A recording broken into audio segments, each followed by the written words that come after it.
Hello,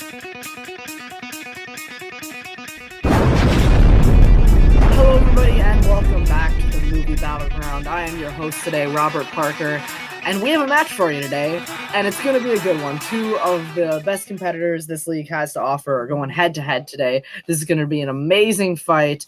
First round of the tournament. Let's just jump right into it and meet the competitors today. Our higher-ranked competitor today, Jeremy the Atom Adams. Jeremy, how you doing today? How you feeling going into this match? Oh, I'm feeling pretty good. Got a little bruised in my last match. The title match didn't quite go my way, and been licking my wounds and hoping to get some redemption here today. So I don't know. I'm nervous and just hoping things go a little more my way. Absolutely. And his opponent today, Aaron. Aaron, how you doing? You are obviously the creator of Movie Battleground here at Worldwide Movie Games. How are you feeling going into your first round of the tournament? As I always say, the last few times I've played, I love doing all the behind-the-scenes stuff on the show, but every chance I get to kind of step out and play is a lot of fun, especially since I've had to drop 2 matches, so I've had less playing time than I would have wanted. But I'm here today. I'm here against Jeremy, and I don't expect to win. I am playing one of the best players in the game who has a motivation to want to kick the living shit out of me today.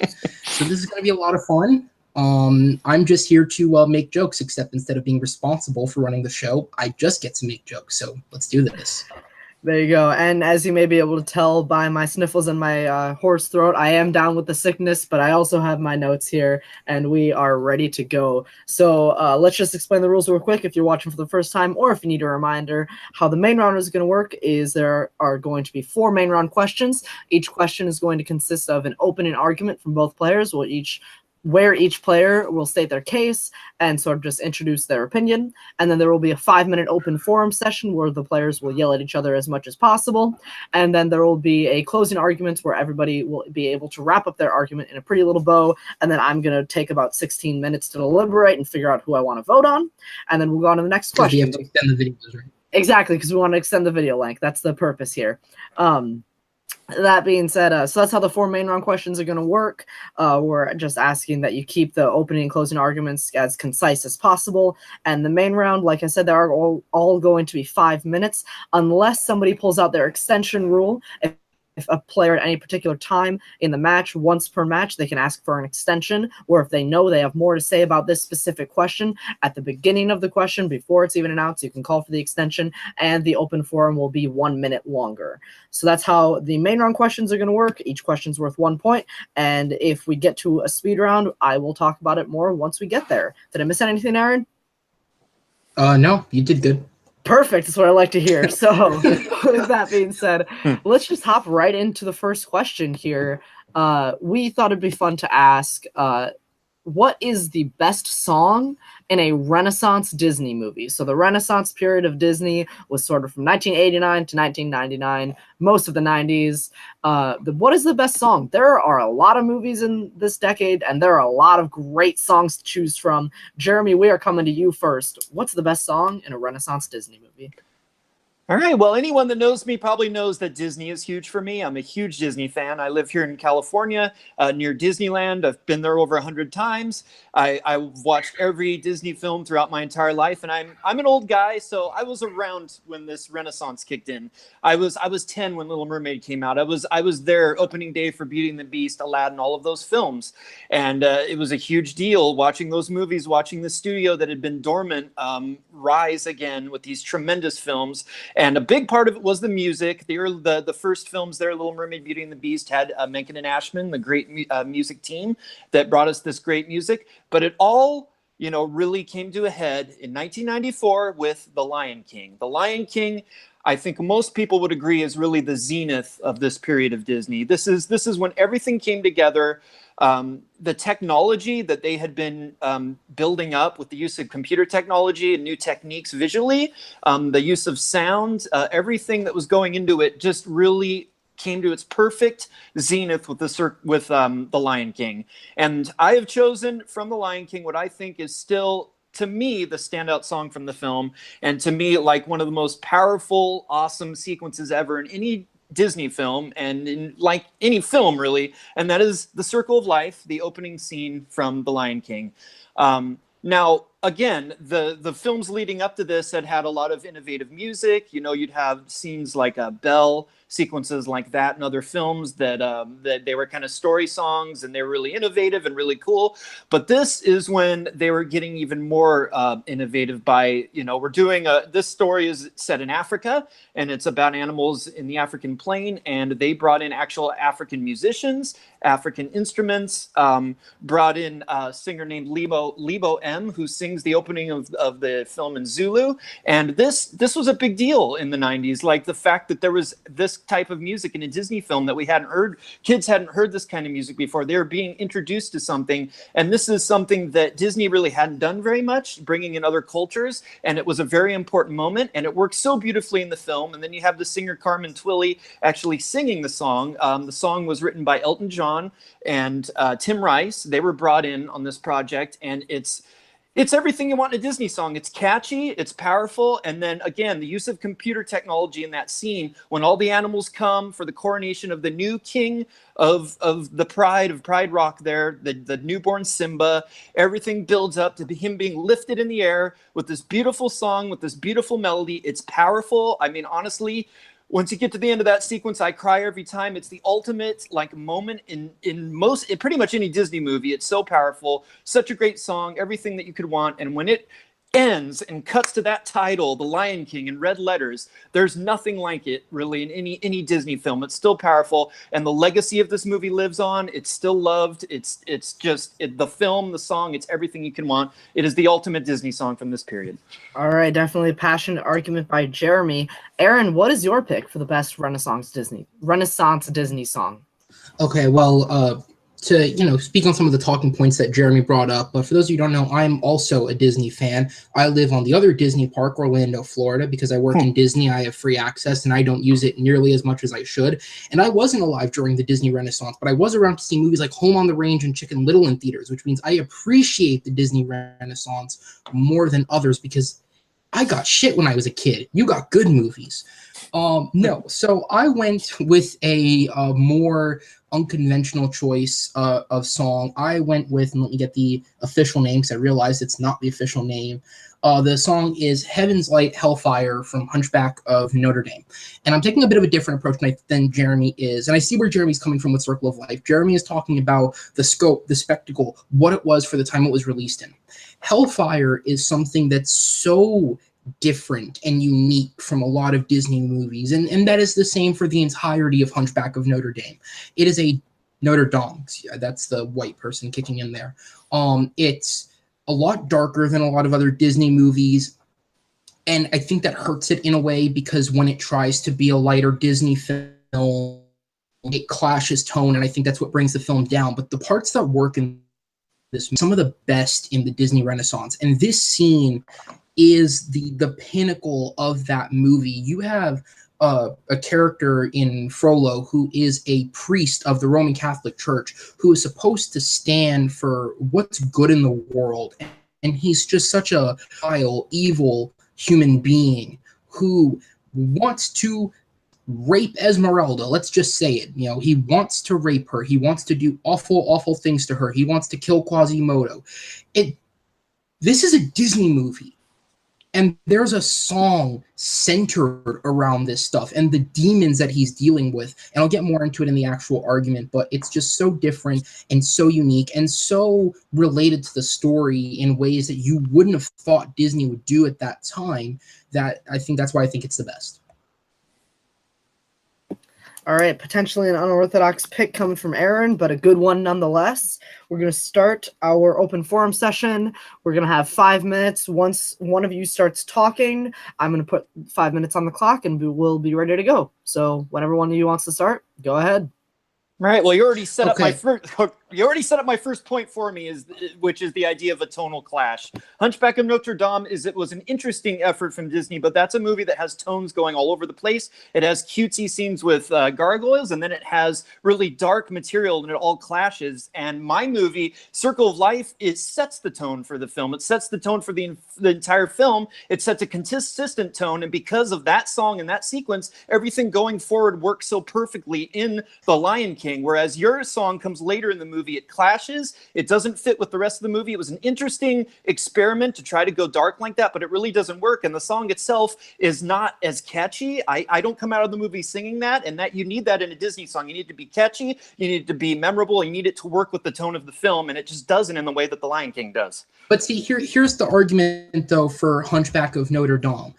The song is not what clashes with the tone. Most of that movie is actually more within the song's tone than the parts of are. The parts of the movie that clash with the tone are the scenes with the gargoyles that you reference. The lightness of those scenes clash with the dark tone most of the movie is going for. So I think that point is mute against why the song is the best, because that's more about the actual film itself and not the song.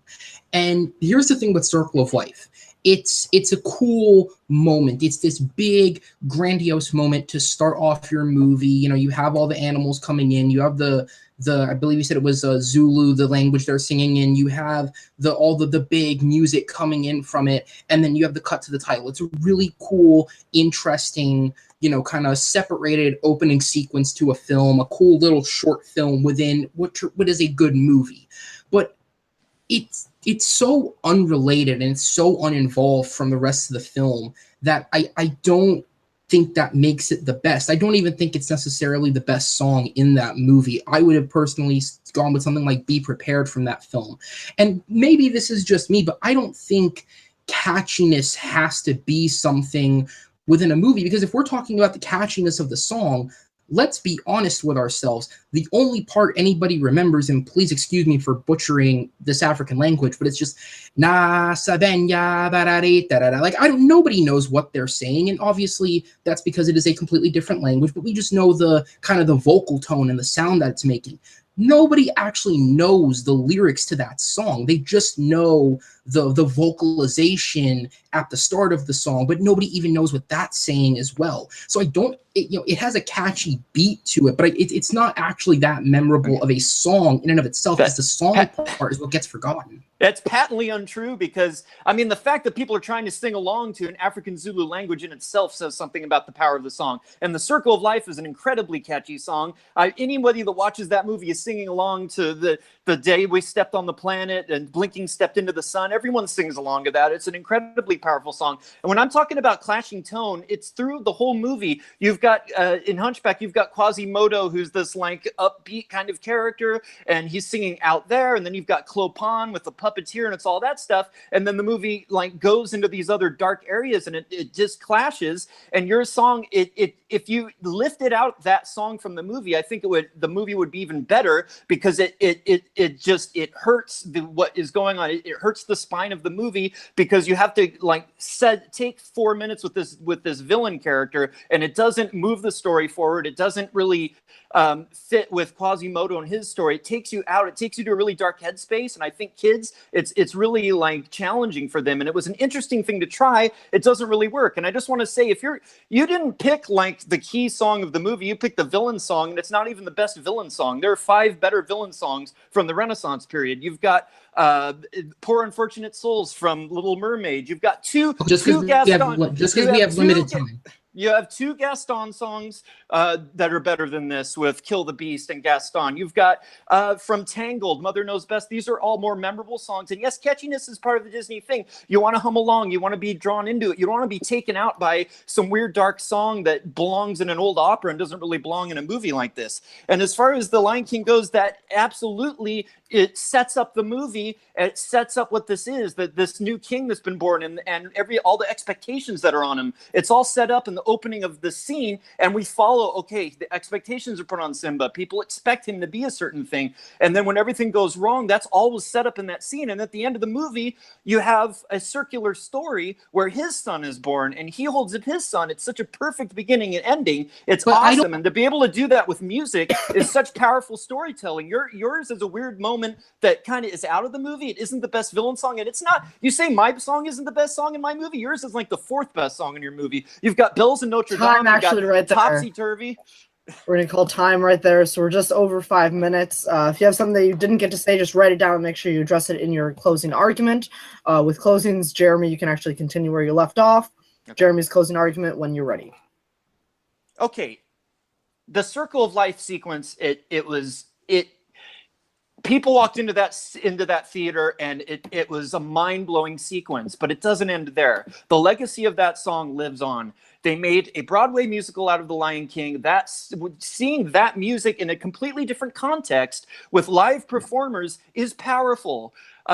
Listening to the song on just the soundtrack of it is powerful, and the way that they're blending cultures, and they're blending a great pop song, memorable pop song that people love to sing, with Hans Zimmer's music. Hans Zimmer has a musical interlude. They brought one of the greatest composers ever into Disney to work on this film. He won an Oscar for it. It was such a landmark moment for Disney, and the legacy of that lives on. 25 years later, we're getting a new Lion King movie where they're going to do like a live action version, and everyone is like, ooh, what's the opening going to be? How are they going to do the Circle of Life? Everyone's waiting for it.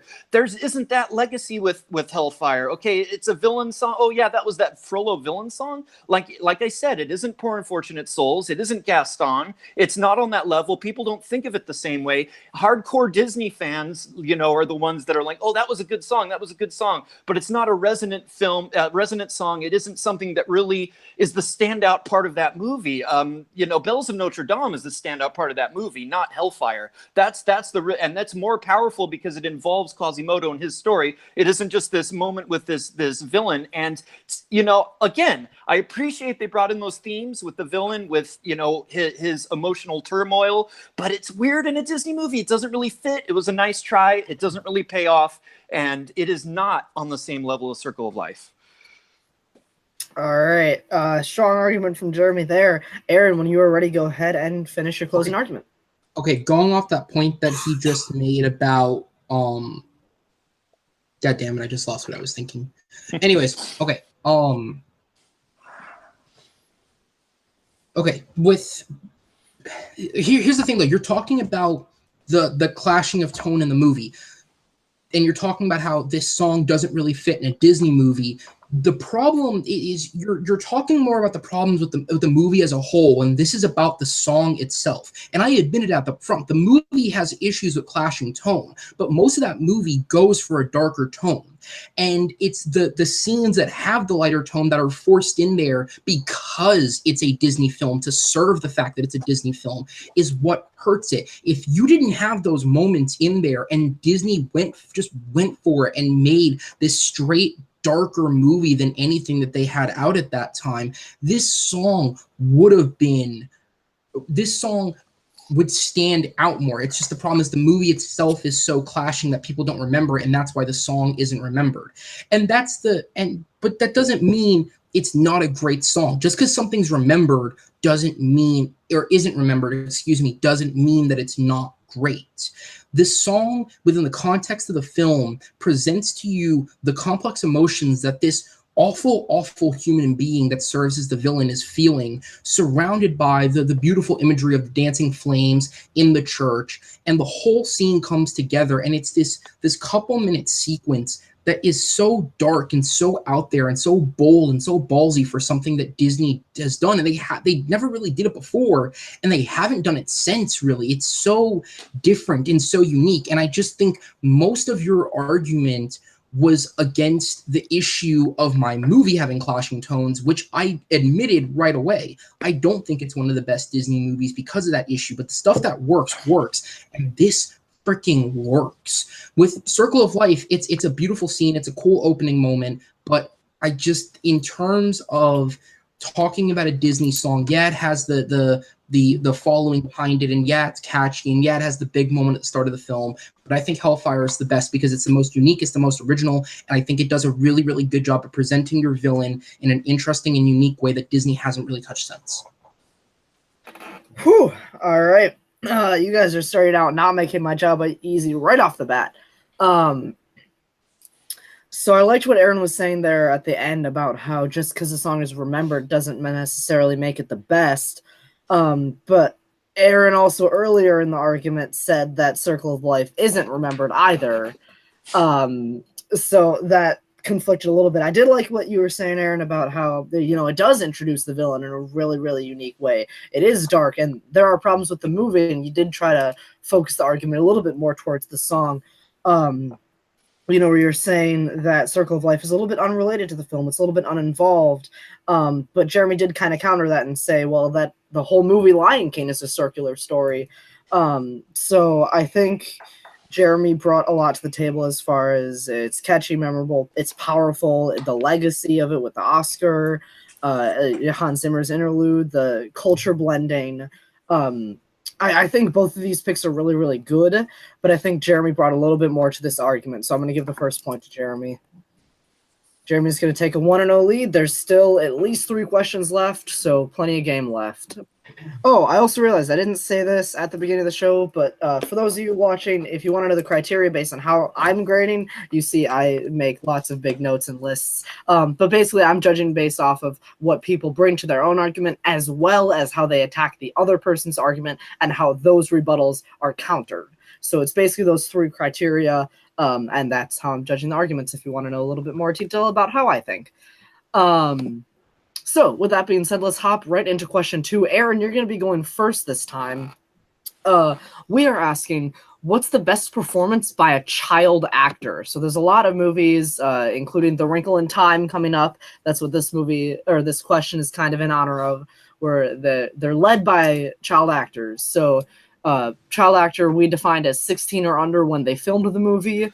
So what's the best performance by a child actor? Aaron, you have the floor for your opening argument. Okay, to keep things kind of short and sweet for the intro, the actor performance I chose was Jacob Tremblay in the movie Room. When Tremblay filmed this movie, he was 7 years old. And this is a really, really kind of rough subject movie to do at such a young age. The idea of being trapped and held captive for the first years of your life and then getting back out into the world and kind of the experience of what that would be is something that's really, really hard to convey. And I think Tremblay gives the best performance by a child actor because he, at such a young age, he is able to portray such complex emotions that a lot of child actors wouldn't be able to do. Even a lot of child actors a little bit older than him may not be able to do. And he does it throughout the entire film. And that's why I chose him as the best child performance. Definitely a strong recent pick there. Arguably the best one, at least in recent memory. But we'll see what Jeremy comes up with. Jeremy, for your opening.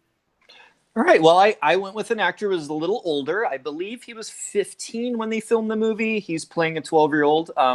And this would be River Phoenix in Stand By Me, the 1986 film directed by Rob Reiner, based on a novella by Stephen King.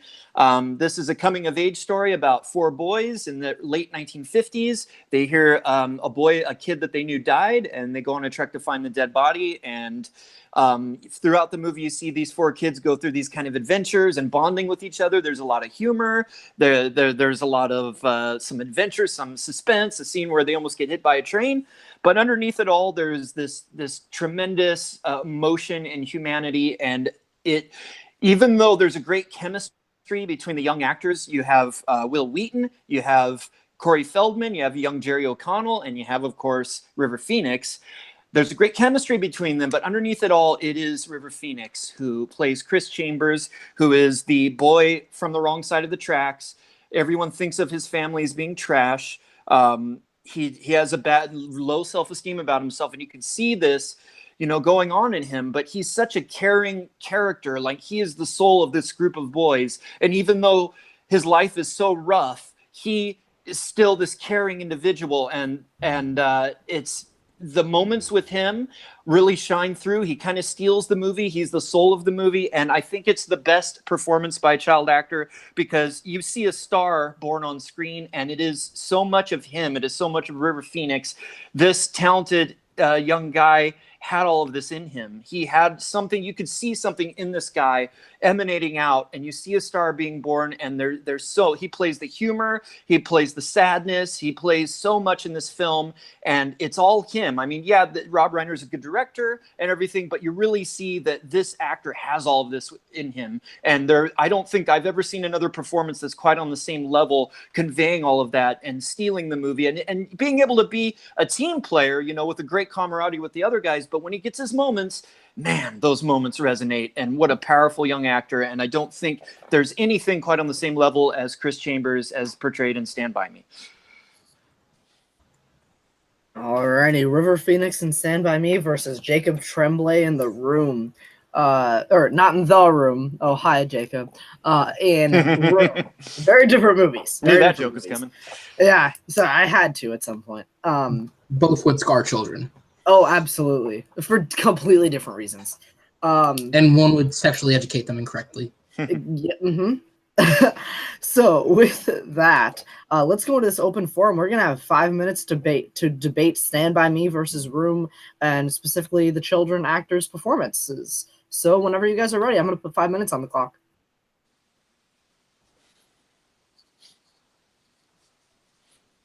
You can go whenever.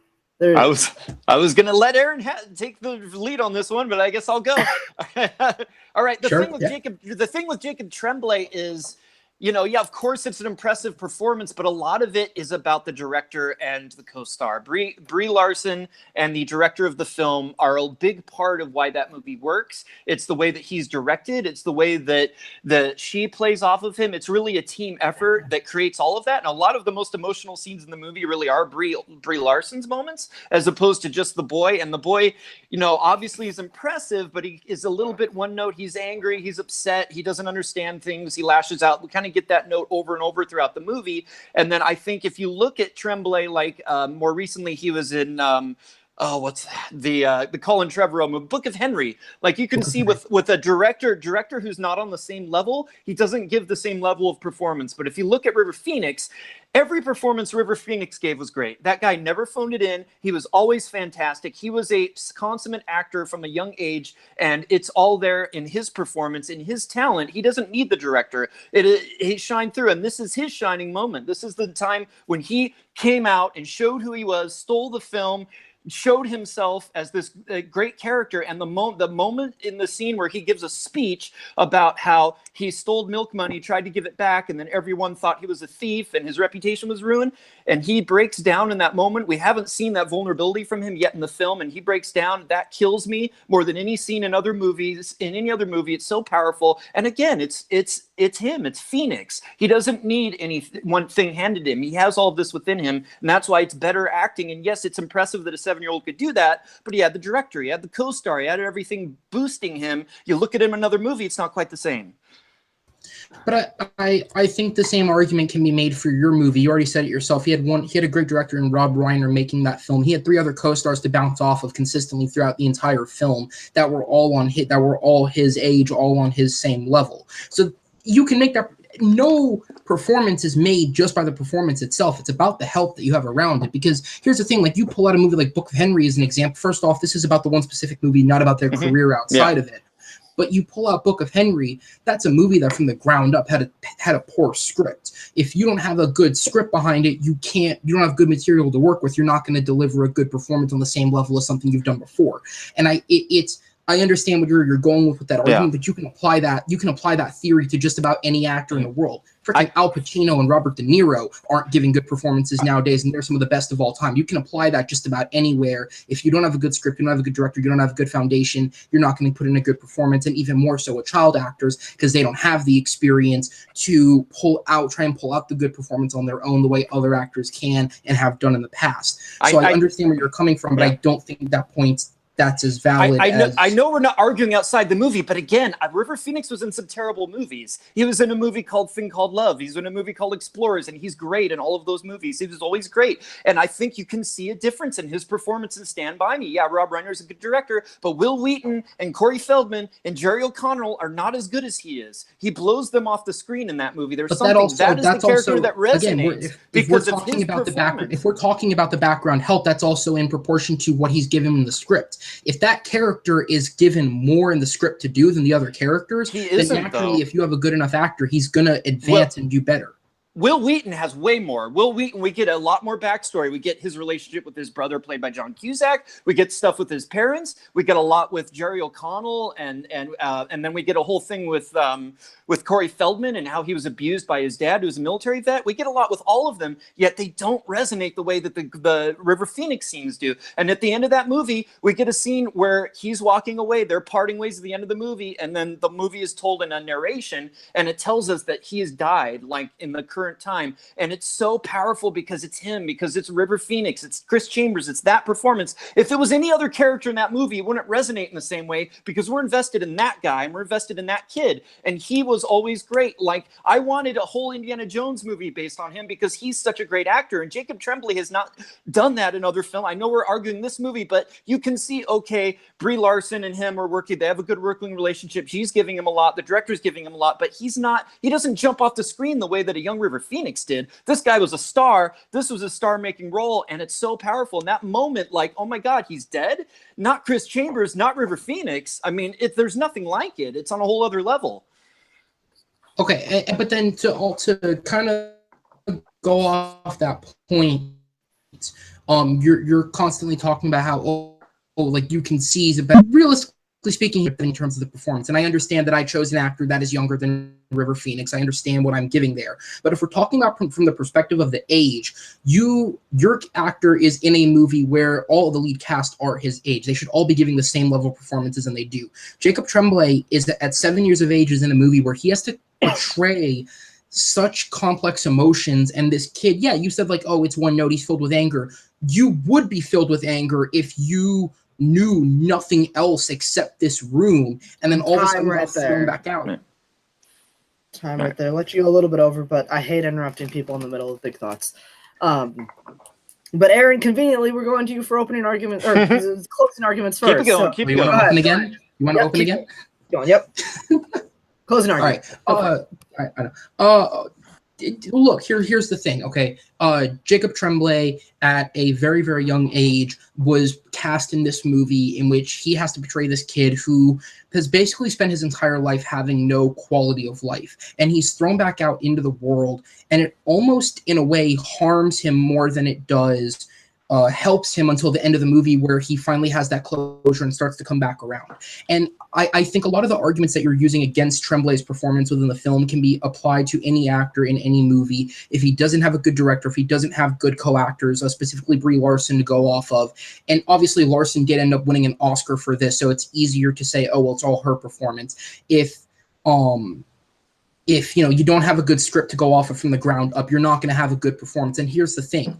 We've seen in the past, good movies have bad child actor performances. Jacob Tremblay's performance in this film and the emotions that he has to carry so easily could have gone wrong, but they didn't. They went very well. It enhanced the movie. It made his scenes in the movie even better. And what we get out of it is a child performance that is in the top echelon, and in my opinion, the best of child actors that we've seen, especially for the young age that he's at.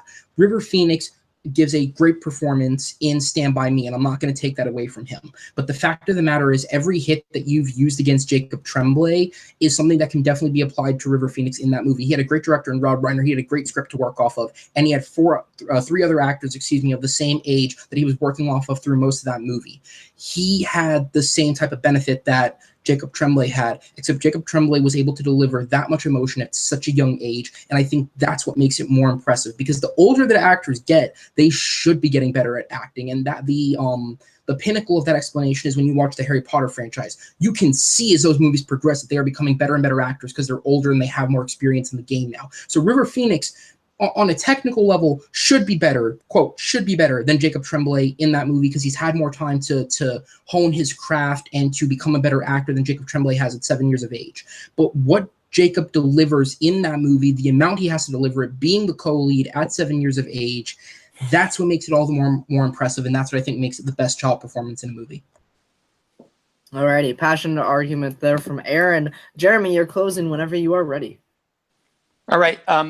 Okay, Jacob Tremblay's given a lot more in his movie. He is a center point of the film. He's throughout the entire film. He's got more scenes. He's got more dialogue. The movie centers on him, and it's a one-note character. It's a character that never grows throughout the story. He's the same level of angry, and the real growth in the movie, the focus of the movie is Brie Larson. And even though Jacob Tremblay's character is always there, it's a one-note character. It doesn't resonate in the way that a lot of other child actor characters, like say The Sixth Sense or something, like that's a character that grows, that resonates, that is the star of the story, and you really feel the growth, and like he's really the protagonist. Jacob Tremblay's there for the ride. I mean, Brie Larson's the protagonist, and yes, he's angry, he's upset, he's going through a lot, but it all plays that one note, spins its wheels, and you can see the director and the actor kind of covering for him a bit, kind of picking up the slack.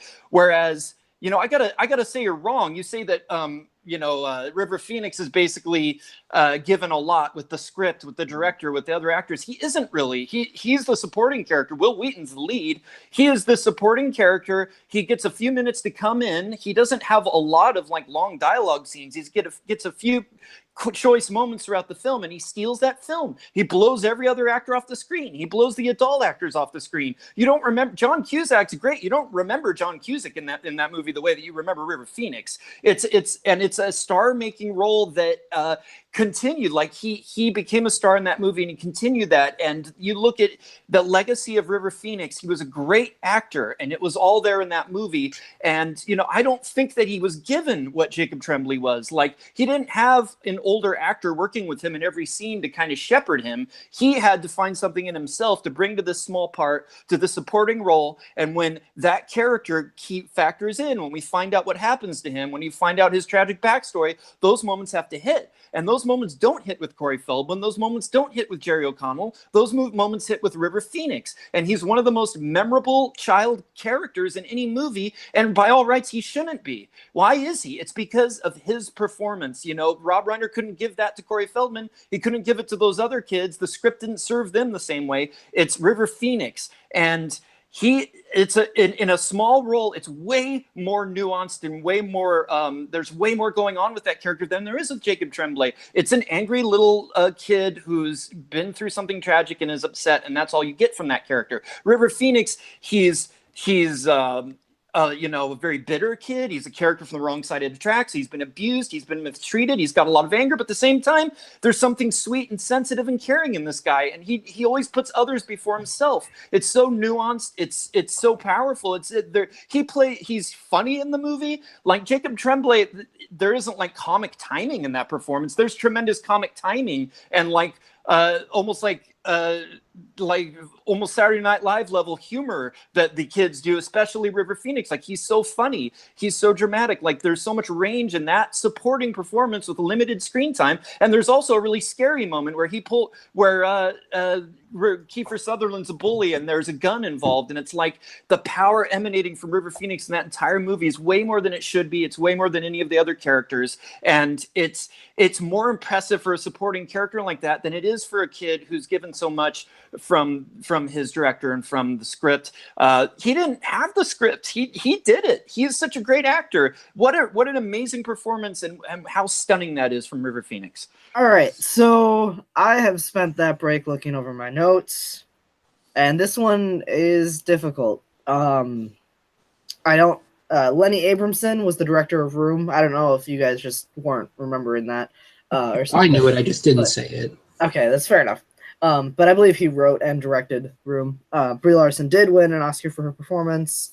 Book of Henry was brought up. Anyways, so some of the things that Jeremy was saying as far as his hits against Aaron, especially in the closing argument, I don't know that I quite agreed with, and Aaron didn't really have the chance to rebut. So some of those points, especially like, the character doesn't grow, a little bit one note, I don't really agree with those, and he didn't really have a chance to rebut, so I'm going to kind of swipe those from the record. The closing argument is supposed to be to kind of wrap everything up, not necessarily bring in new arguments against the opponent. let's see. Jeremy was talking about a lot about the chemistry that River Phoenix had, but how he also you saw a star being born on screen. He has vulnerability. He isn't necessarily given a lot, but he's extremely memorable. He's bitter and angry and sweet and sensitive all at the same time. Aaron was talking about all of these complex emotions that from an extremely young age, like 7 years old, this kid has to pull this performance out. One of the best performances of that year, in my opinion. Yeah, this is a hard choice. I think both of you in the open forum got a little bit carried away talking about the director and the co-stars and the script and everything else that the movie had going for it versus the actual performance. So I think I'm gonna give the point to the person who I think focused in more on the performance than the other person. And I think that was Aaron, specifically in his opening and mid-form. He talked a lot more about the emotions. Jeremy, you did talk about the emotions, but it was mostly in your closing. I needed that a little bit more sooner on in the argument. So for that reason, Aaron's going to tie it up 1-1.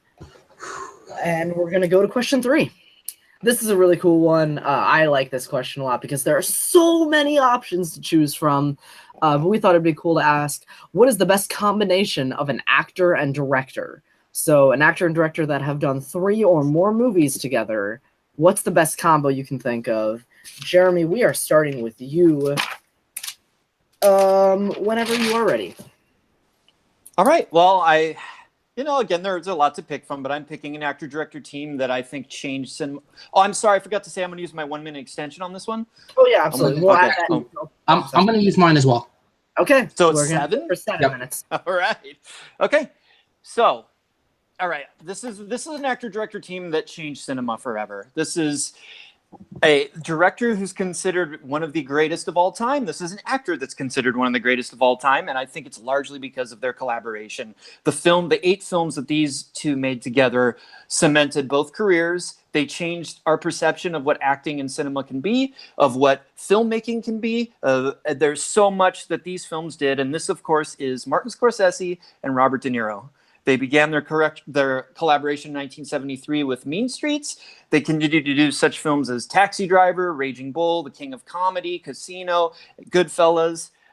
It's what these guys did together is incomparable. They changed cinema. They inspired each other so much.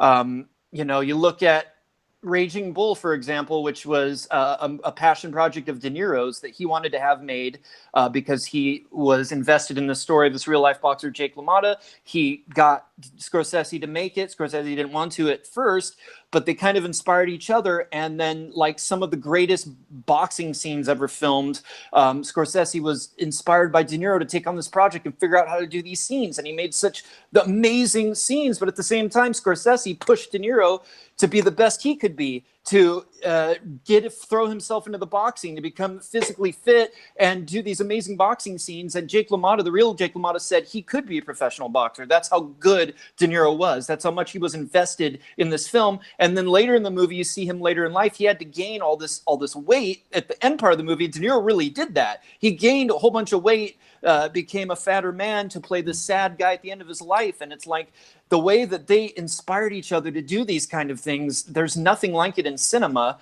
And those 8 movies, man, it's hard to look at a director and an actor and be able to single out a body of work like that between the two of them that is so singular, that's so powerful, that means so much if you look at the history of directing in cinema, if you look at the history of acting in cinema, these two inspired each other to amazing, incredible things that are just unparalleled.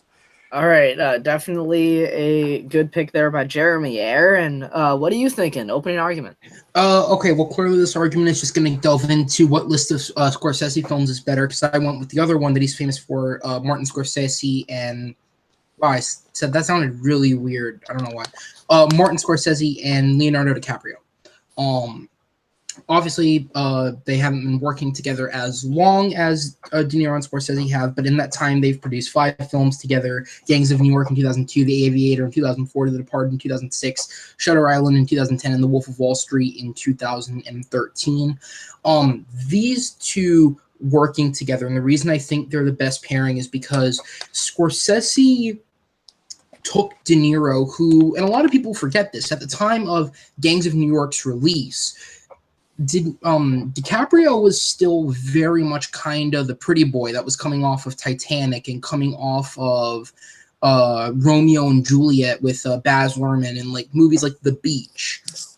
He wasn't coming off of the best of work. You know, he kind of had What's Eating Gilbert Grape in '93, and then it was just a lot of like very meh roles, and then the pretty boy roles, and that was the persona he had. And Gangs of New York was such a different type of movie from anything he'd done at that time. And that movie, along with the release of Catch Me If You Can in 2002, really propelled DiCaprio in a different direction in his career. And he's continued to work with Scorsese each and every time. And if you look at those 5 films, some of the most difficult acting performances of DiCaprio's career have come in those movies. And I don't think you can argue a lot of those films are some of Scorsese's best. So I definitely think in a very similar way that this is going to be a hard argument because there are so many comparisons that can be made between these two relationships. Again, it's these two bring out the best in each other, I think, and that's why I think they're the best relationship.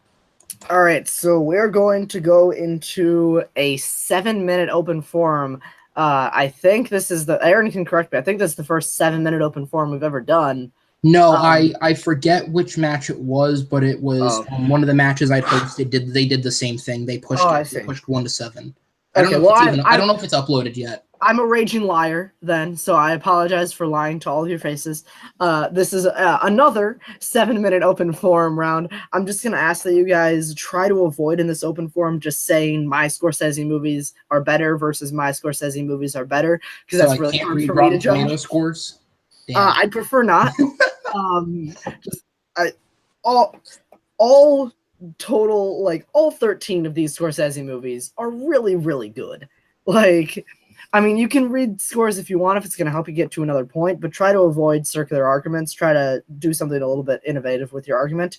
That being said, you all have 7 minutes to fight. All right.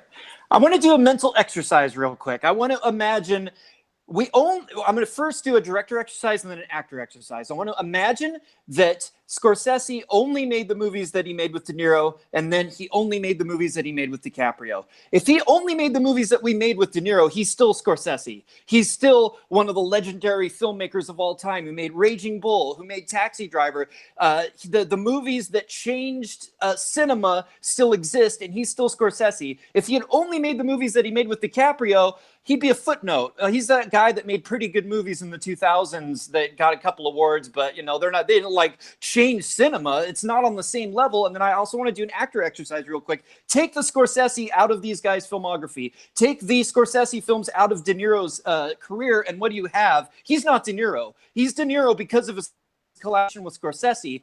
He did with Scorsese made him the great actor, one of the greatest, many people consider the greatest actor because of what he did in Raging Bull and Taxi Driver and all these great films, that a king of comedy, really underrated, fantastic performance. That is what made him De Niro. And yeah, he's done some other good roles. He did Godfather 2, even though that's more about Pacino and Brando. But yeah, he did that, but it's not what Scorsese made him De Niro. The 5 films DiCaprio did with Scorsese didn't make him DiCaprio. DiCaprio became DiCaprio in What's Eating Gilbert Grape. He became a superstar in Titanic. He did great performances in movies like Blood Diamond and The Revenant. Like these, he would still be DiCaprio. He would still have a really good career. Yeah, maybe it'd take a little bit of a ding if you took those Scorsese movies out, but he'd still be DiCaprio. If you take the Scorsese movies out of De Niro's career, he's not De Niro, and he's not Scorsese. It's not on the same level. It's not even in the same breath. I can see where you're coming from with De Niro. I think the argument of, if he hadn't done these movies, he wouldn't be Scorsese, and if he did these movies, then he wouldn't be Scorsese. I don't think that argument's entirely valid because we're looking at this from the point of view of having these movies happen in this order, and I can't deny that. What Scorsese did in those movies as a director, he did a lot, and he advanced filmmaking in certain ways, but he's also advanced filmmaking more in the modern day as well as in the past. He's done a lot to innovate filmmaking, and obviously these aren't DiCaprio films, but just to kind of reference the point of like the stuff that he did in Hugo with computer graphics and that type of thing, and the filmmaking that he's done in other films. Like he's still innovating and he's still doing new things with film. So I don't think that's a fair point, because we have the history and we can see that he did all these films first. So it's like you're trying to look at history in a warped way when we already know what happened. And that's my issue with any type of argument like that. Oh, if you remove this from this, they wouldn't be what they are today. Because the thing is, if you remove this from this, if they're that great, they'll find another way to get there. If Scorsese really is one of the best directors of all time, it doesn't matter whether or not you pair him up with De Niro or even DiCaprio, he'd still find a way to make great movies and advance cinema in the way that he did. So I don't think that's a fair argument. I think it is a fair argument, because we have what we have. We have those 8 movies and we have those 5 movies, and those 8 movies are great films that have changed cinema. They're innovative films, and they're films that really show this young actor growing. Like you see him in Mean Streets, that this is a young actor coming on the scene. This is his first movie, really, and he's being born. And then you see him grow with this filmmaker and then working together and all these great things that they've done in this legacy. We have those films. You know, Scorsese had an opportunity with DiCaprio to do some more great, powerful stuff, but those movies are not on the same level. And I want to talk about the acting and the directing pairing between the two, because De Niro is so incendiary in his movies. Like when he is the lead in his movies like Taxi Driver and Raging Bull, he's so powerful and he blows everyone off the screen. When DiCaprio is the lead in his movies, he's kind of blown off the screen by other actors. In Gangs of New York, he's blown off the screen by Daniel Day-Lewis. I mean, there's a few moments in Shutter Island with Michelle Williams where, you know, both of these characters are like troubled, tortured characters, but there's a lot more that we get from her in a few scenes than we get in DiCaprio in the whole movie. In The Aviator, he's blown off the screen by Cate Blanchett. In The Departed, I would argue even Matt Damon's better than him in that film. Like, you can't say that about De Niro. When De Niro is the lead character, he blows everything off the screen. And DiCaprio, there isn't that same intensity, there isn't that same focus in those movies. I disagree with the fact with Shutter Island and The Aviator. I disagree. I do think DiCaprio is better in those films than the actresses you listed, and that's not to take away from their performance. I think they did a really good job as well. Underneath Scorsese's direction, I do think DiCaprio is better. The Departed is the only one I'll give you, but The Departed is much more of an ensemble piece than I think anything that De Niro did with Scorsese. Mark Wahlberg overshadows him in The Departed. I mean, come on.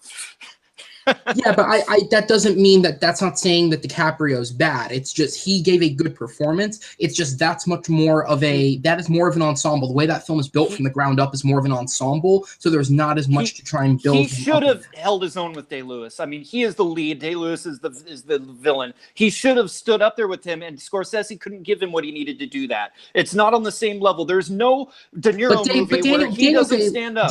Daniel Day-Lewis is on another fucking level compared to pretty much every actor in Hollywood. I don't think there's not really any actor in there's any one Daniel actor Day-Lewis that's as movie. good as Daniel Day-Lewis, and that's Robert De Niro. Robert De Niro in Raging Bull is as good as Daniel Day-Lewis in any movie. That he is one of the all-time great actors because he was working with a collaborator. Like they used improv. Like he improv some of the most powerful moments, like You Talking to Me.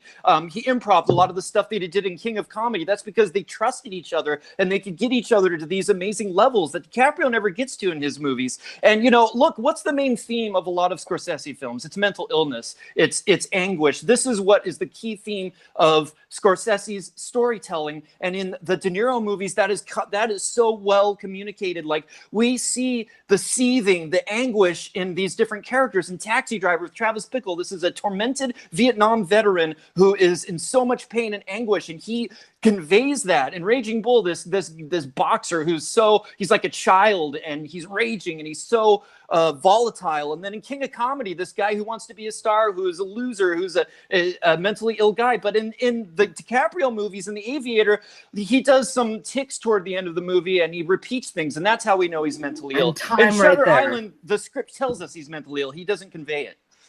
All right. Jeremy, you can actually keep on going for your closing argument. Go ahead. And then we'll hop on over to Aaron for his closing. All right. There isn't, in my opinion, the honesty in the DiCaprio films with Scorsese that there is with the De Niro films. DiCaprio is basically like the protagonist, the good guy in those movies.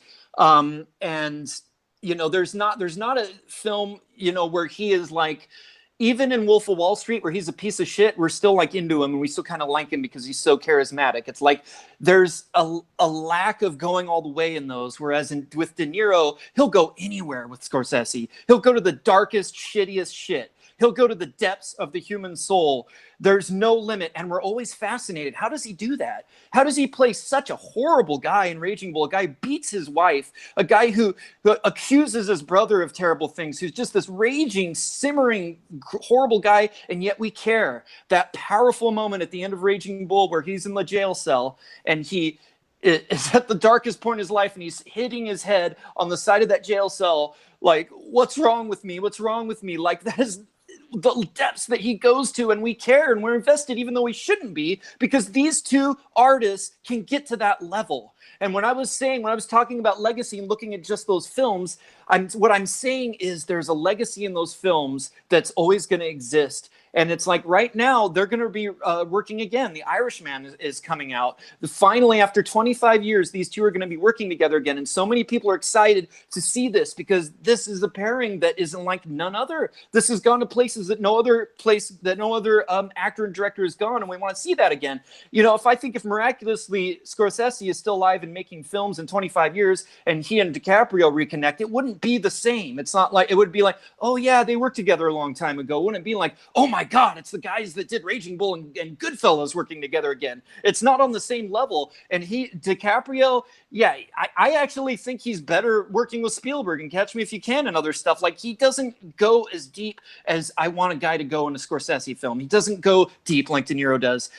My God, Travis Bickle, you know, I mean, the Rupert Pupkin, these are characters for the ages. I can't even remember the names of a few of the characters in those DiCaprio movies. It's not the same.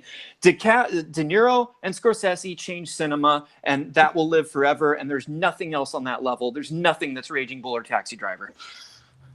All right, definitely a passionate argument by Jeremy. Aaron, when you are ready for your closing, go ahead.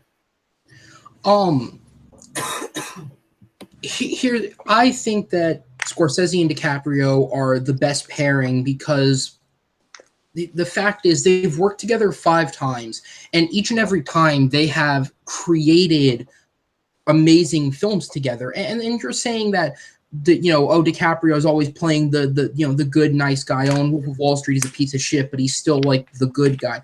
That's not true, because and it's the same thing with De Niro in those movies. I mean, like, you're just arguing more passionately than you are when you're mentioning my DiCaprio films. He's a piece of shit in Taxi Driver. He's a piece of shit in Raging Bull, but you still care about him just the same as he's playing an absolute piece of shit person in The Wolf of Wall Street, and you care about this character because he does such a good job of portraying this character, and you see the downfall of this character over the course of the movie.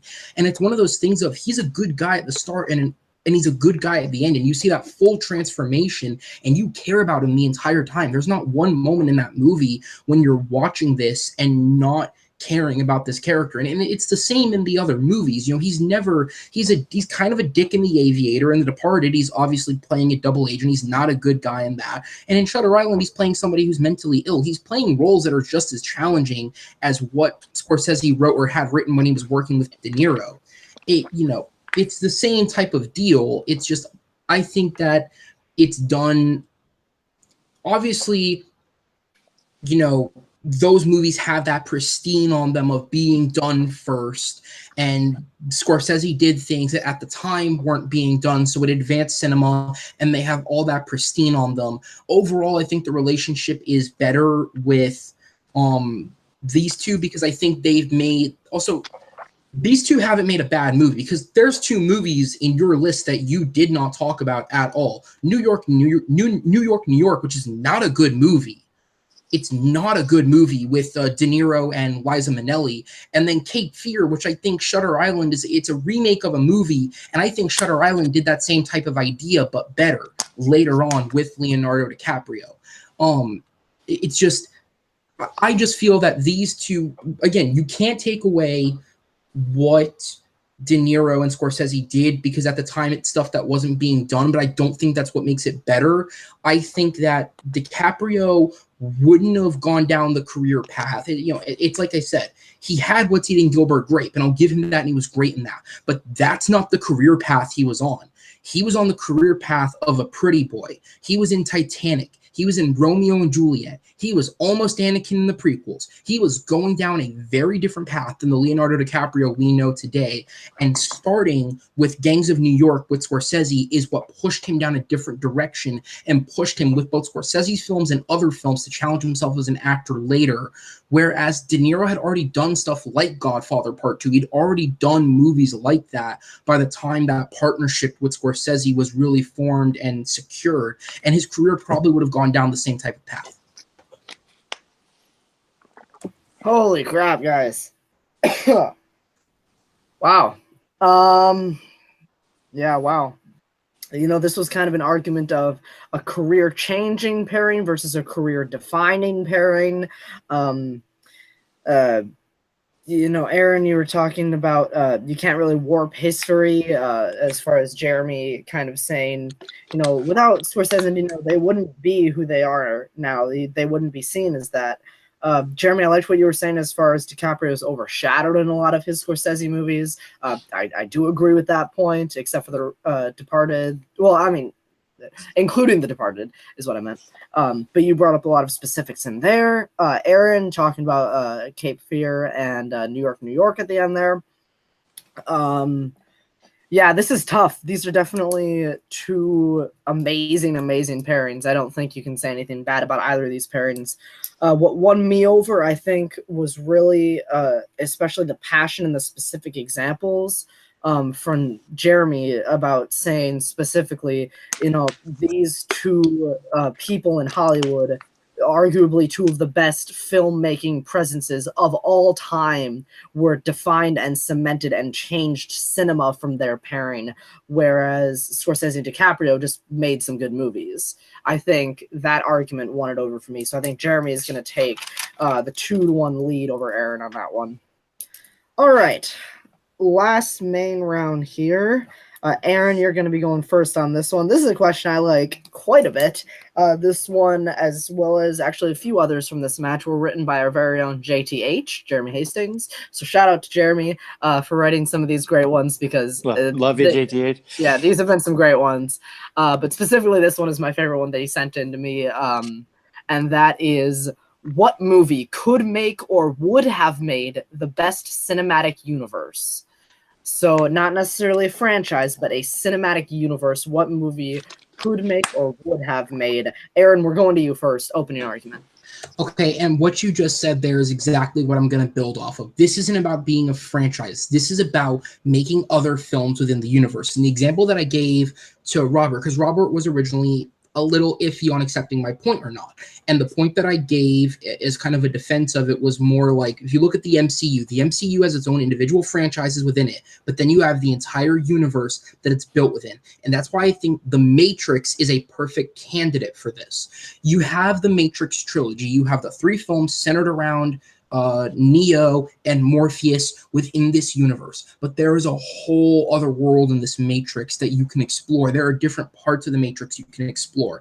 There are different types of films you can make. There's the whole excuse me, I haven't seen the films in a long time, but like the world outside the Matrix, like the real world with the invasion happening.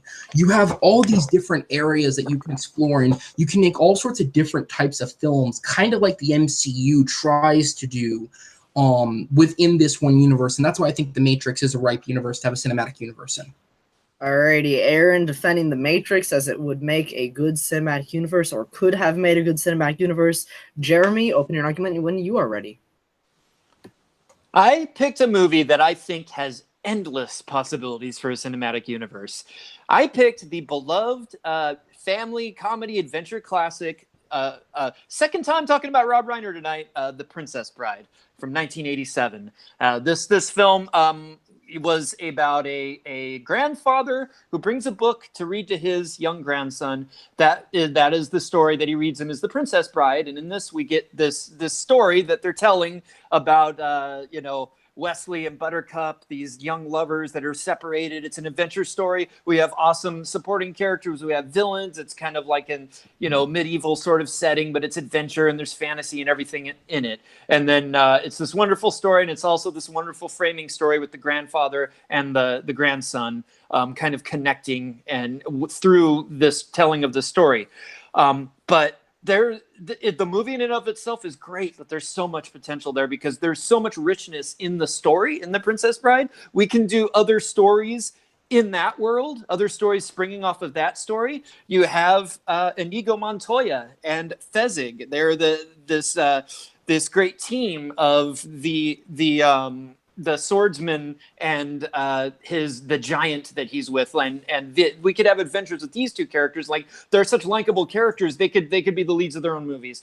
We have supporting characters, like there's a funny scene with Miracle Max, who's like a comedic character. Like, you could have a whole Mel Brooksian funny sort of Monty Python movie with Miracle Max himself. And then there's a whole subplot in the movie involving this character called the Dread Pirate Roberts, which is what Wesley, we find out when he was taken away from Buttercup, he had to take on the mantle of the Dread Pirate Roberts, and it's kind of this ongoing thing where somebody becomes the Dread Pirate Roberts, and then that guy dies, and then another guy becomes Dread Pirate Roberts, and they all think it's the same guy, and because of that, it's like a mythic character that continues on for centuries and centuries, but they don't realize it's just the different guys doing that. And that's such a funny and cool idea. Like, you build a whole franchise off of Dread Pirate Roberts. Like, how's he going to go to the next guy? Who's going to be the next Dread Pirate Roberts? Is it that supporting character, or is it that supporting character? There's so much you could do, and it could be like a Pirates of the Caribbean thing. And there's so much richness within this world, but that's just the tip of the iceberg because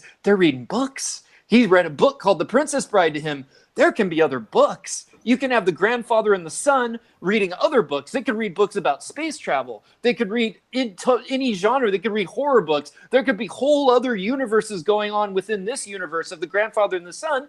And it could go forward. It could be he has a sister that the grandfather reads a book to, and you get a more female-centric story. You could go forward in time and have the boy grows up. He's telling stories to his own kids. There's so much that you can do. It's never ending. And that movie is such a great bedrock because it's such a great movie, and it works so well as a film that there's so much soil you can build off of there, and there's nothing else like it in terms of a cinematic universe and the possibilities. Alrighty, just a quick fact check on the Dread Pirate Roberts. He doesn't die; he just passes the title along. I'm sorry. Yeah, that's just because. He could die. He could die. He could very well die. Yeah. But the original Dread Pirate Roberts just gotcha. Retires and passes along the line. Anyways, with that, my nerddom out of the way, we're going to go into a 5-minute open forum that will start. The clock will start when you start talking. Okay, so the first thing that I want to ask, just so I know what I'm arguing for clarification's sake, what type of cinematic universe are you pitching? Are you pitching a cinematic universe within the same world as the characters from The Princess Bride, or are you pitching the idea of a series of movies that use that same type of framing device of the grandfather reading the kid a story? Because there are two different things. That's what I mean. That's what I want to know. Why does it have to be one or the other? Why can't it be both? You can have because your opening went in two kind of different directions where you're talking about, oh, you can follow this character and have this movie, and follow this character and have this movie, and follow this character and this movie. The MCU has stories set in space in a galaxy far away, and then it has like movies here on Earth that are like government stories. They do a lot of different things. I understand that too. I understand that, and that's kind of where I'm coming out with the Matrix as well. But I'm asking, as somebody who judges a lot, this is just the frame of mind that I'm in. What's the actual plot device that you're kind of pitching out here? Like, is your cinematic universe? Here's what I'm pitching. I'm pitching the grandfather and the son are reading follow-up books to The Princess Bride. They're reading like books that go along with The Princess Bride. Like they're reading the follow-up book about Fezzik. They're reading the follow-up book about the Dread Pirate Roberts, and then they can also read other books, and we can do other things too. It's endless. When you've got somebody reading a book, you can do things in that universe, and then you can spring off and do other things, and that's what a cinematic universe is all about. You don't have to be limited. You're thinking of a very narrow framework. You don't have to think of it narrow like that. No. That's fair point. I just want to understand where you're coming from, because when I was trying to listen to the argument, I thought I was hearing two different things. I just needed that clarification. Okay. That's fair. Okay, off that point, because you talked about you can go anywhere, and that's what I'm saying with the Matrix. The biggest criticism that people have of something like the MCU is, even though they try, they do go for different types of feels. You obviously like the groundedness of, or the more earthly feel to Iron Man compared to the groundedness of Winter Soldier, compared to the space feel that Thor and Guardians bring, are very different types of movies and very different feels. But they all carry that. They all carry that same type of tonal feel with them. With the Matrix, you can make completely different types of films within this universe. They all don't have to be, because that's the thing with the Princess Bride cinematic universe. In order to kind of keep that same type of vibe going, all the movies are gonna be, even if you're exploring different areas and you're doing something different, they all have that that specific type of tone that you're building off of. With they the don't Matrix, have to. You can keep this world and this world building, but you can do very different things, because we saw a very, very, very specific point of view with Neo and the Chosen One. Well, what if we had a Matrix movie that was centered around a character that wasn't the Chosen One? Yeah. He was just a guy who got unplugged, pulled into this world, and is now fighting in this war. But he's not the Chosen One. He's just a ground soldier. You can get like the Saving Private Ryan of the Matrix universe, or take it even a further different direction. You can do a real emotional centerpiece type of film, because let's think about this, okay? We're in this world right now. We are in this world in this moment. And, I'm just going to go off the point and assume, obviously, Jeremy, you have a fiance now and you have kids, correct? Mm-hmm. Yes, stepkids. Yeah. So, like, you are at a place in life where I'm assuming for the most part, obviously, life is life and things go wrong, but you are enjoying your life. You are enjoying where it's at. You have a lot of reasons to be happy in your life. What if one day you just got unplugged from all of that and you realized it's all fake, it's not reality, it's not real, and your world comes crashing down? The Matrix doesn't really deal with that. So you can create this real Oscar type you emotional could, but here's the movie thing is you have to go off of the movies that exist, and that movies that there's two terrible sequels that killed a lot of the mythology of that, and if you're building on the Matrix, you still have to deal with that. All the stuff that they explained about how the Matrix works and all of this mystical stuff, it really killed. Those movies are so bad that now you've got to kind of atone for that. You've got to deal with that. With The Princess Bride, that's a great movie. It's all good. Like you can build off of the goodwill of that movie. You don't have to apologize for the movies that came before. And you've got just as much room to play. You can do anything with this. Yeah, they can go darker. They can go funnier. Like, there are dark moments in The Princess Bride. You can make a movie that focuses more on that emotion, and you can go off into other genres. Like I said, you can do a horror movie when you've got storytelling. You can do anything with that. The Matrix, you are hemmed in. You're hemmed into the tone of the Matrix, to the sci-fi genre. You're hemmed into what came in those movies. You can't, if you just go off on your own and try to tell a story about, maybe reality isn't what we know. That's not the Matrix. The Matrix is all the mythology. I'm sorry, but I already let you go a little bit over. Aaron, we started with you, so we're gonna go to you for closing. Okay, but that's the thing is, the Matrix does touch on that. It does a little bit. It touches on the idea of the world as you know it is not what it is. And they have that great scene in the first one of the red pill or the blue pill.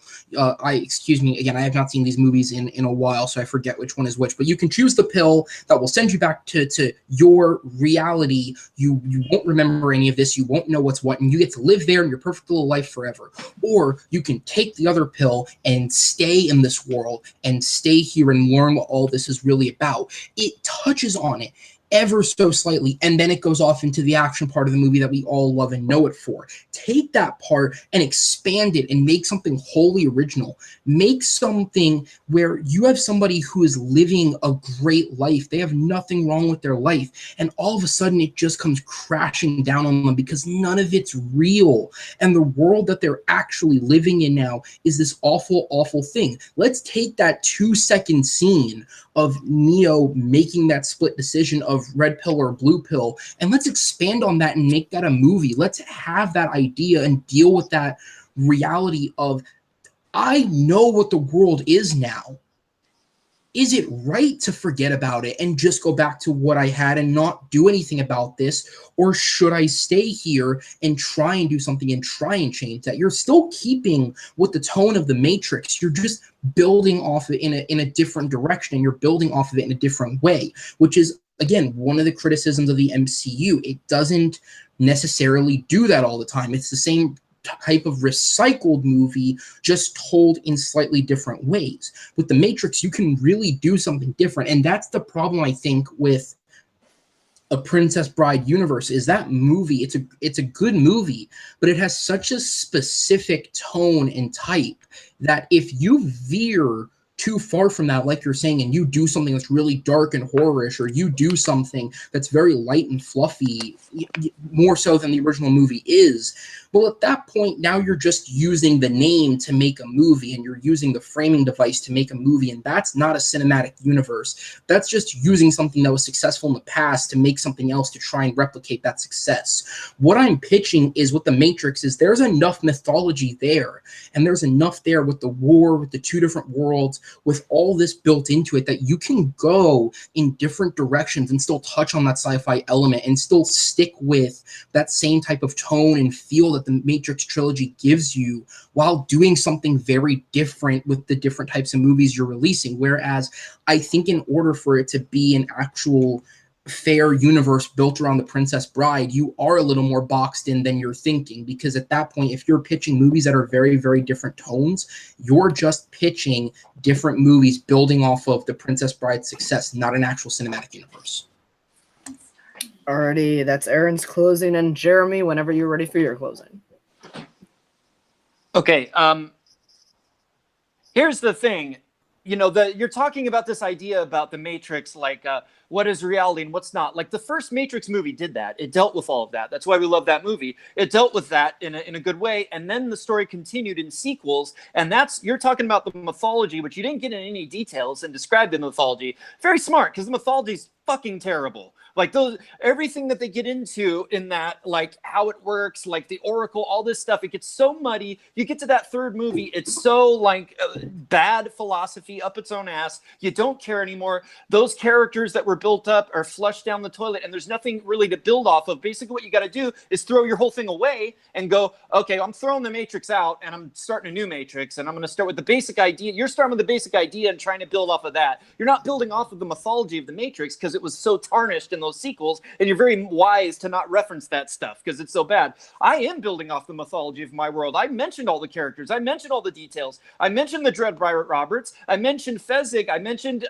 everything that's in there. There's so much great, rich stuff they can deal with. Miracle Max. There's a straight comedy. Like, there's so many different things you can go do there that are so fun, and there's so much potential because it's one good movie. It isn't one movie and then two bad movies that you've got to retcon now. It's something that is just open to potential, and you can go into different tones, because if you start, that framing device gives you everything. When you've got somebody telling somebody a story, you're seeing a person talking to another person, and they're relating with each other, and they're telling a story. And because of that, you can go in different directions. You could go into different tones, and it can get into the deep philosophical stuff just as much as the Matrix does. Like, okay, are the characters in the book real characters? Like, are we investing in them, or are they just something that was written down that these people are recounting? Like, there's whole existential ideas that can come in with that. Like, there's a lot of richness here. And, you're saying you're hemmed into the tone of the Princess Bride. You're not hemmed into the tone of the Princess Bride. You can do movies in that tone. You can do movies that are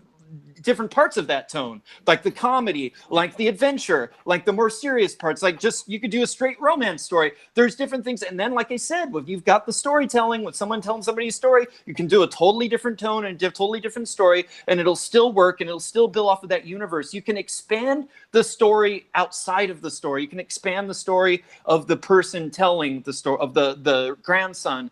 You know, maybe we see him grow up. Like, there's whole other stories you can tell there that are going to build up to more movies. And the MCU is also, I know why you keep knocking the MCU and saying, oh, it's got problems. Like, what they've done is such a great template. Like, they've built off of the Avengers and Iron Man, and they've gone in all these other different directions, and we can do it again with something, with an original movie that's even better. Like, Princess Bride's even better than Iron Man. There's so much richness there. Let's build it. Let's do something awesome with this awesome, rich, wonderful subject matter, not with a movie that had terrible fucking sequels that we want to forget. I want less time in the Matrix, not more. Alrighty. Wow. All right. So that was a pretty good round. This one was a little bit easier than some of the other rounds for me. Aaron, what you were saying about the world building, that you can see it from different perspectives, almost the Saving Private Ryan of the Matrix series you were calling. I think what you were pitching was a Matrix sequel that I really, really want to see, but not necessarily a Matrix universe that I really, really wanted to see. Like the one movie that you pitched, I would love to see that, just taking the original Matrix concept from a different point of view. But you didn't really expand on that into how it could be a universe more than just one more movie. I think Jeremy went a little bit more in depth on how he could make it an extended universe. So for that reason, I'm going to give the point to Jeremy. He's going to go up 3-1 into the speed round. So, for those of you watching for the first time, the way the speed round works is I'm going to say a question. The two players are going to blurt out their answers. Whoever answers first gets to argue for that option, and they have to go first. It's going to be 30 seconds the first person to argue, 30 seconds the next person, and then 15-15 of rebuttals, and then that's how the speed round is going to work. So Aaron has to win out here to take the victory.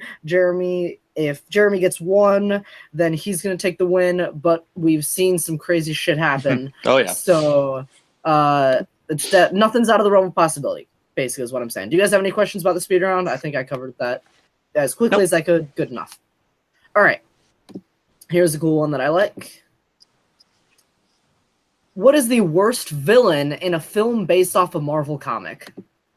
Malekith. Aaron's going Malekith from Thor: The Dark World. I'm going to go Harry Osborn / Green Goblin in Amazing Spider-Man 2.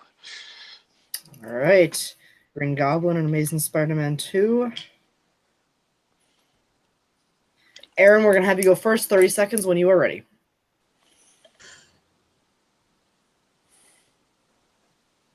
Malekith is the worst villain in any Marvel movie because the simple fact of the matter is he's so non-consequential to the plot, and he's so fucking forgettable that he's the worst. He adds nothing to the plot. The only thing the villains do in that movie is kill Thor's mother, and it's not Malekith that does it. It's the big golem guy that does it. His minion does it. It's not Malekith. He doesn't add anything to the story. He doesn't do anything. He's not memorable. Most people don't even know who Malekith is when I said that. And time right there.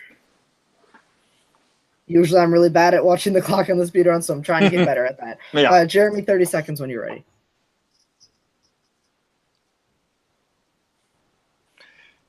The Amazing Spider-Man films are so terrible because they are rehashing stuff we already saw in the Sam Raimi films. And when they rehashed Harry Osborn, it was the worst of them all. They took a character that had 3 movies in the Sam Raimi universe to build and tried to shove him into one movie. It's a good actor who's terrible in the movie. It's horrible to watch. It's cringeworthy. When he turns into Green Goblin, it looks bad. Like there's terrible makeup. There's terrible filmmaking. Malekith, there's good filmmaking there. It may not be memorable, but at least it's well done. Harry Osborn is a horrible cringe. Like, And get me the fuck right out there. of this movie. And just drop down those last points. All right, 15 seconds, Aaron, for your rebuttal.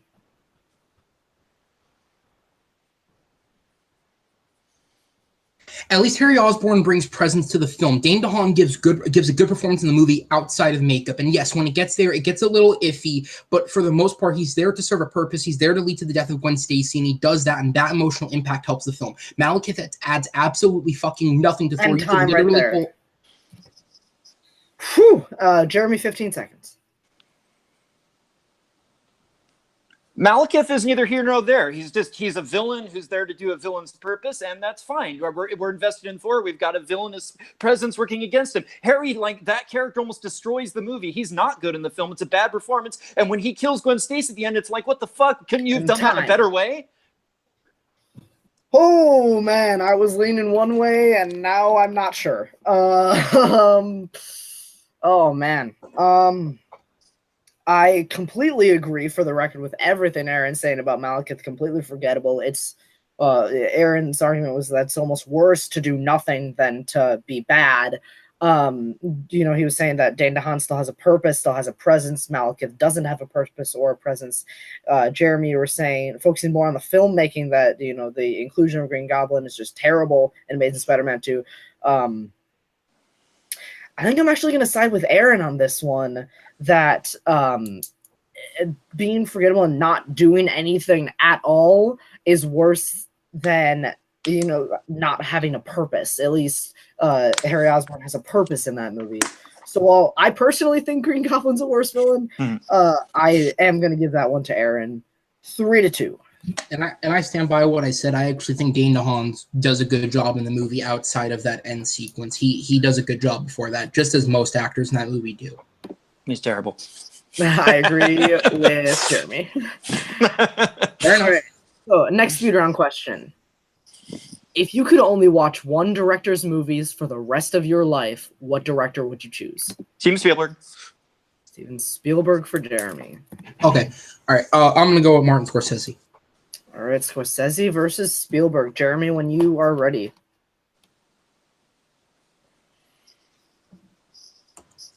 Okay, we're talking about you can only watch these movies for the rest of your life. So you want to have joy, you want to have adventure, you want to have movies that you can have fun with, you want to have comedy, you also want to have the dark stuff of the soul. All of it is there in the Spielberg movies. There's so much richness in his catalog that you can get stuff out of it. You've got Indiana Jones, you've got E.T., you've got all that stuff, and then you've got the movies like The Color Purple, Schindler's List, the most powerful drama of all time, Schindler's List. This is going to give you so much for the rest of your life that you can draw from, whereas somebody like Scorsese, those are great dramas in a certain way, but And it doesn't time give right you there. enjoyment in the same way. All right. Aaron, when you are ready. Okay, well, the first thing with Martin Scorsese is you have 13 amazing films between collaborations with Robert De Niro and Leonardo DiCaprio. And those are some of the best films of all time ever made. We had that argument earlier, and it's proven. These are some of the best movies of all time made. Martin Scorsese brings quality filmmaking every single time. And the thing is, you can have fun with his movies. The Departed, Wolf of Wall Street, those are the king of comedy. Those are fun movies. They're not as lighthearted as some of Spielberg stuff, but they're fun, they're entertaining. And then you have movies like Hugo, which is something so different that it's more refreshing when you see it from Scorsese than the stuff that Spielberg can bring that's more kid-friendly. All righty, Jeremy, 15. Okay, the rest of your life, so you're going to have kids and everything. You can share these Spielberg movies with your kids. Not just the one movie Hugo. You've got all these great films that you can show with your family. And then as you grow up with your family, you can show them the dramas like Schindler's List and Amistad and all these movies. And he has just as many great films. He has Jaws. He has Close Encounters. He has E.T. They're just great classics too. And Aaron, 15. I'm the only one stuck watching this director's movies for the rest of my life. My family can watch whatever the hell they want. I'm the only one that's watching these movies, so that doesn't really matter. Also, in the last couple of years, Spielberg has made some real blunders and has had some lesser quality in his films. Scorsese hasn't had that drop-off. And so you're gonna time consistently right get there. films. All right. All right, that was definitely good use of the wording of the question by Aaron, saying that the family can watch whatever they want. Wouldn't be watching it with them, though. That's true. But that wasn't Jeremy's That's only argument. point. Aaron talking about the 13 collaborations, talking about, the quality of the filmmaking. It's refreshing to see something new and different, something like Hugo. Jeremy talking about all the different genres. This is tough, but I think that Jeremy's opening sold me on why you can get a little bit of everything. And he did attack Aaron right away, saying you are a little bit limited in the scope and the genres by Scorsese. So I think I'm going to give Jeremy that point and the win there, 4-2. Hell of a match for both of you. Hell of a match. Can I have a minute, Robert? Yeah. I just want to say, sometimes we do these things, they're for fun, and we take things a little too personally. And I'm going to honestly say I've been a little upset with Aaron, over what's supposed to be just a fun game. What happened in that title match, I took it a little personally and whatever, and, stuff happens. And I just want to say you're an awesome competitor, Aaron. You're a great guy. This was really awesome to battle with you today. And though I still think, I still have some, my girl was yelling in the other room. I'm still not happy about that. What happened with the title match? I'm happy about what happened here today, and I do respect you, Aaron. So thank you. This was awesome, and I'm glad to be back in the Battleground at full force. So, Jeremy, real quick, your next opponent is going to be Manning Franks. How do you feel going up against somebody like Manning?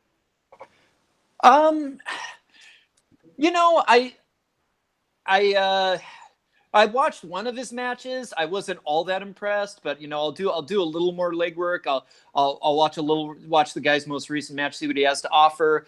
But hey, I always go into these things thinking, oh, maybe this is going to be an easy battle. They're never easy battles. It's always hard.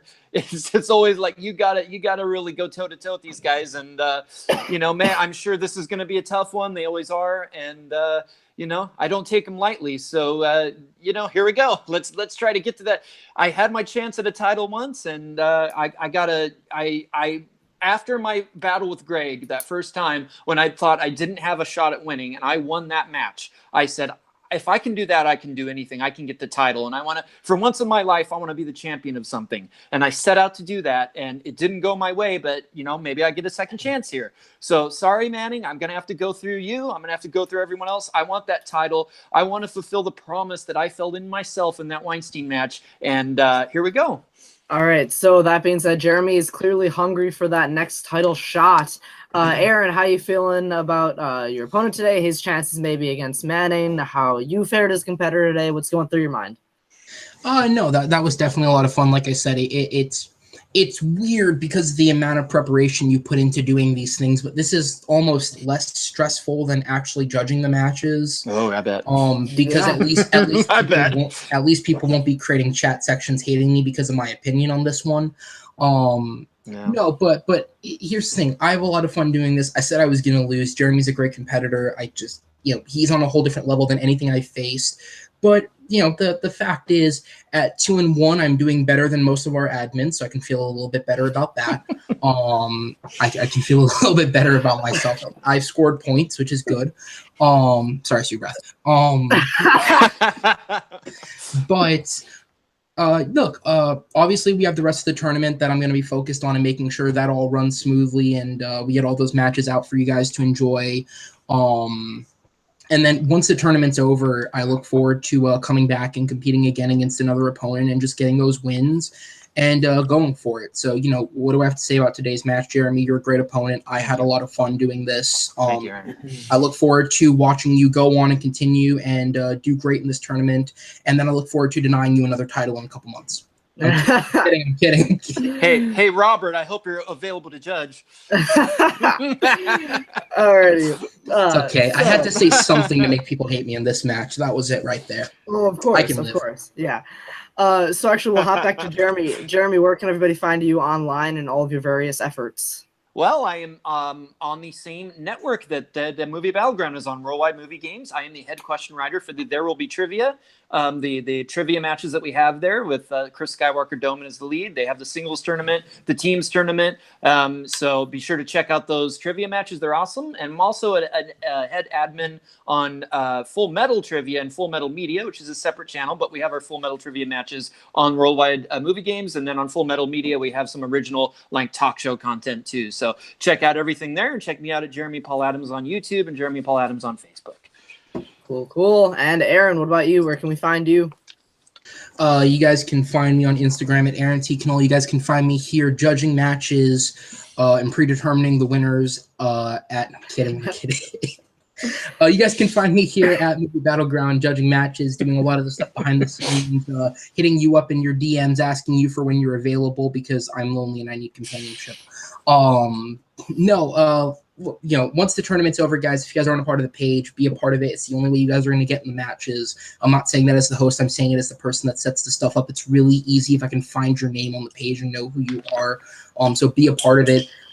Definitely continue supporting the show. Support Full Metal Trivia. Support Worldwide Movie Trivia. There Will Be Trivia. Support Worldwide Movie. Support all of it. It's all one channel. Literally just click one button. You have the full catalog of shows. And if anything, support them more than us because they're not an hour and a half long every time they release something. We and also, I'm going to look really stupid if this isn't true, but I believe I'm going to be on the, at this point, previous Full Metal 5 episode, the one that we're recording this week. So I look forward to finally getting on one of those. And I should be on as well, so we can battle each other again. We can battle each other and not be judged for it. We'll be judging each other the whole time. Don't worry. Oh yeah, we always judge each other. I look forward to doing that, and I want to get back into Full Metal Trivia again because obviously I can't do the tournament right now, so I want to play that again sometime. That's a lot of fun. Yeah. Awesome, awesome. So, Aaron stole some of my plugs, but for me personally, you can find me on Twitter and Letterboxd at RBRTPRKR98. It's my first and last name, no vowels plus a year. With that being said, you can follow on all of the social medias, follow the Worldwide Movie Games Network.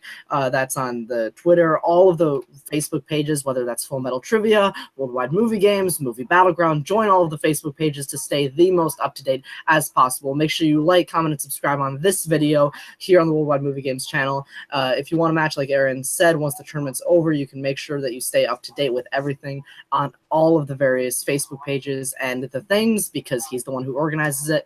Otherwise, for me, you can also find me here hosting more matches and losing matches by the last question, also on this channel. Welcome, Robert. With that being said, thank you all for tuning in, and we will see you next time on the Movie Battleground.